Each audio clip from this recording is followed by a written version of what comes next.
шаҳраки гиперазем дар ҳудуди ноҳияи синои шаҳри душанбе воқеъ буда, ҳолати роҳҳои вайрону таъмирталабаш нигаронии сокинонро ба миён овардааст.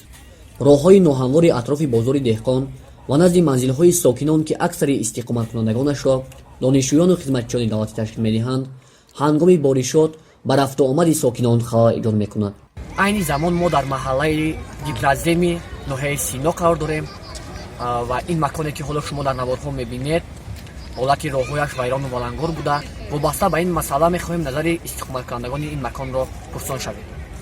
мирзонаби алиев ҳангоми суҳбат бо вебгоҳи фарашҷиҷӣ иброз намуд ки 23 сол мешавад дар ин маҳалла истиқомат дораду то ҳанӯз вазъияти ногувори ин ҷой роҳи ҳалли худро наёфтааст.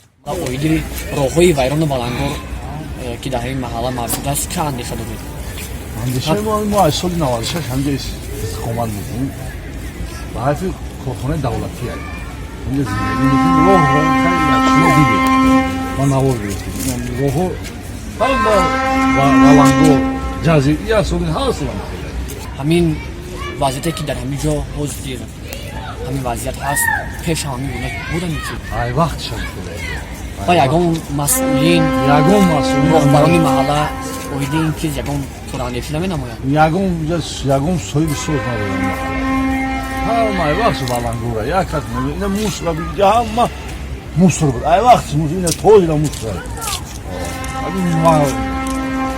мумкин ҳамин доди мо ҳамин газети киябраса мумкин биёнам ҷаноба ҳаст. нафари дигар ки мо бо ӯ дар атрофи бозори деҳқон вохӯрдем сулаймон ҷумаев буд. ӯ ба аробакашӣ машғул буд ва баён дошт ки роҳи ноҳамвори ин макон ҳангоми кор ба ӯ халал ворид мекунад. шаҳрияи мадгиёҳ донишҷӯи донишгоҳи миллӣ буда дар хобгоҳи ин маҳалла зиндагӣ мекунад ва ҳамарӯза тариқи ин роҳ то гузаргоҳи асосӣ мебарояд. ӯ низ ҳолати роҳҳои ин ҷойро таъмирталабу ногувор арзёбӣ кард. назару андешаҳои шуморо пурсон шавем.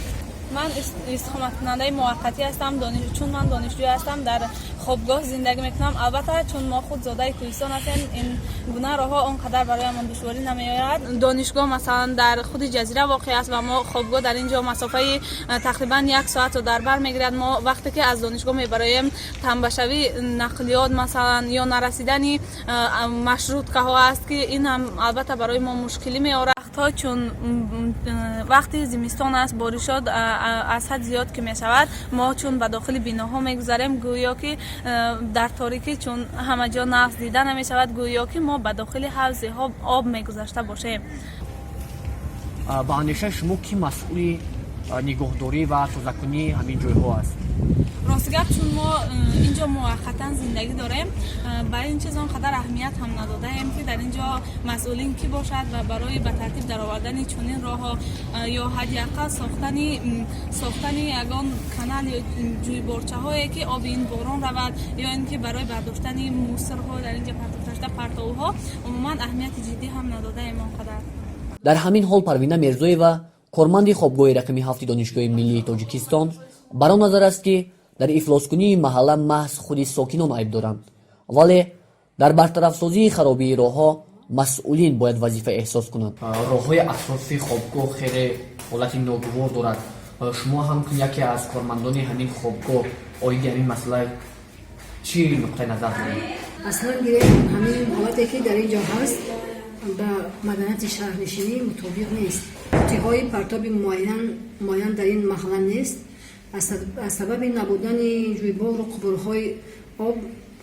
قبرها آب بر روی راه برآمده حوضها را تشکیل می‌دهند. چون شهروند پیشنهاد می‌نمایم که مسئولین جهت برطرف‌سازی این حالت رسیدگی کنند. вайрону валангор будани роҳҳои байнимаҳаллавии маҳаллаи гипераземи ноҳияи синои пойтахт дар ҳоле ҳаст ки дар ноҳияҳои дурдасти кишвар бо ҷалби соҳибкорон роҳҳо мунфаш мегардад, вале ҳанӯз ҳам дар ноҳияи сино вазъ бетағйир боқӣ мемонад. вебгоҳи фараш мавзӯъро пайгирӣ хоҳад кард.